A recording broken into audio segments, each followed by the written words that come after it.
আমি তনুশ্রী। আপনারা কেমন আছেন ফ্রেন্ডস? আশা করি ভালো আছি। আপনাদের ভালোবাসা ভগবানের আশীর্বাদে আমিও ভালো আছি। আমার রান্নাঘরে আবার একটা রেসিপি নিয়ে হাজির হয়েছি ফ্রেন্ডস। আজকে একটু চিংড়ি মাছ দিয়ে পুঁইমিটুলি করব। রেসিপিটা তৈরি করার জন্য দেখুন ফ্রেন্ডস আমার কি কি লাগছে। সবজির থালিতে আছে আলু, পুঁইমিটুলি, কুমড়ো, বেগুন, রাঙা আলু, টমেটো আর কাঁচা লঙ্কা। মশলার থালিতে আছে পাঁচফোড়ন, হলুদ, চিনি, নুন, সর্ষের তেল। আগে থেকে চিংড়ি মাছটাকে ভালো করে ধুয়ে নুন হলুদ মাখিয়ে রেখে দিয়েছি। আগে থেকে গ্যাস অন করে কড়াইটা বসিয়ে দিয়েছি। খালি কড়াই গরম হয়ে গেছে। তেল দিয়ে দেবো। তেলটা গরম হওয়ার জন্য একটু সময় নেব।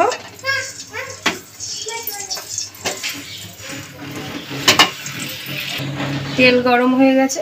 ফোড়নে দিয়ে দেবো পাঁচফোড়ন, তার সাথে দুটো কাঁচা লঙ্কা নাড়ি একটু ভেজে নেব।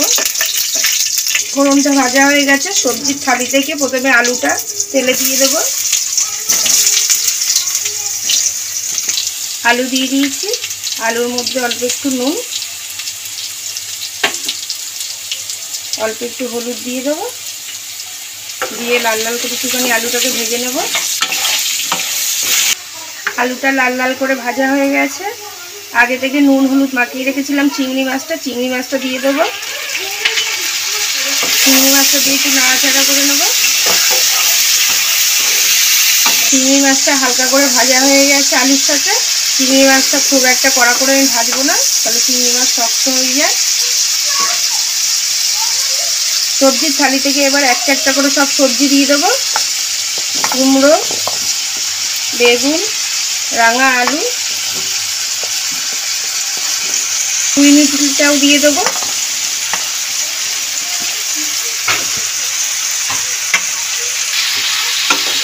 নাড়িয়ে নেবো ভালো করে একটুখানি উপর নিচ করে। আলু ভাজার সময় নুন দিয়েছিলাম, আবার কিছুটা নুন দিয়ে দেবো স্বাদ মতন। হলুদও দিয়ে দেবো। দিয়ে ভালো করে নাড়িয়ে নেব সবজিগুলোকে। ভালো করে নাড়িয়ে চাড়িয়ে মিলিয়ে নিয়েছি সবজিগুলোকে নুন হলুদ দিয়ে। আমি দুটো ফোড়নে দিয়েছিলাম কাঁচা লঙ্কা, আবার দিয়ে দিলাম কটা কাঁচা লঙ্কা সবজির ওপর দিয়ে। এরমভাবে কিছুক্ষণের জন্য আমি একটা ঢাকনা দিয়ে ঢেকে রাখবো সবজিগুলো সেদ্ধ হওয়ার জন্য। একটু মিডিয়াম ফ্লেম করে কিছুক্ষণ ঢেকে রেখেছিলাম। মিডিয়াম ফ্লেম করে আমি ঢাকনাটা খুলে দেবো। দেখুন সবজিগুলো প্রায় গলে গেছে। টমেটো কেটে রেখেছিলাম, টমেটোটাও দিয়ে দেবো এবার। দিয়ে নাড়িয়ে নেবো ফের।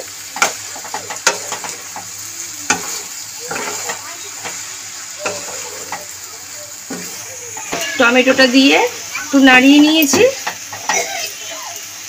ফের কিছুক্ষণের জন্য আমি ঢেকে রাখবো। ঢাকনাটা খুলে দেবো।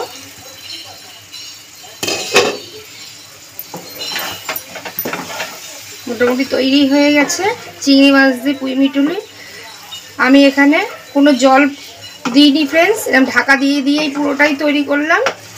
জল ছাড়া এরকমভাবে ঢাকা দিয়ে করলে পুঁইমিটুলি চিংড়ি মাছ দিয়ে খুবই ভালো লাগে। দেখুন সবই সেদ্ধ হয়ে গেছে জল ছাড়া সবজি। নামানোর আগে আমি আর একটু স্বাদ মতন একটু নুন দিয়ে দেবো।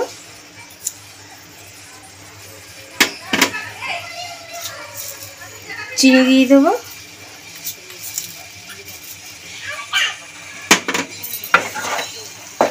নাড়িয়ে চাড়িয়ে নেব।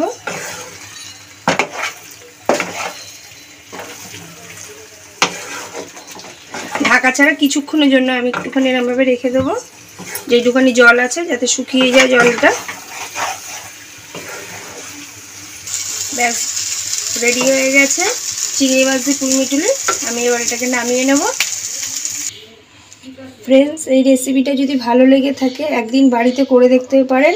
আমি কিন্তু কোনো মশলা এখানে ব্যবহার করিনি, শুধু নুন হলুদ কাঁচা লঙ্কা এই দিয়ে চিংড়ি মাছ দিয়ে একদিন করে দেখবেন। আশা করি খুব ভালো লাগবে একদিন করলে। মনে হবে পুঁই মিটুনি চিংড়ি মাছ থাকলেই এরকমভাবেই করি। প্রতিদিনের মতন ভালোবেসে লাইক শেয়ার সাবস্ক্রাইব করে দেবেন ফ্রেন্ডস। ভালো থাকবেন, সুস্থ থাকবেন। Thank you.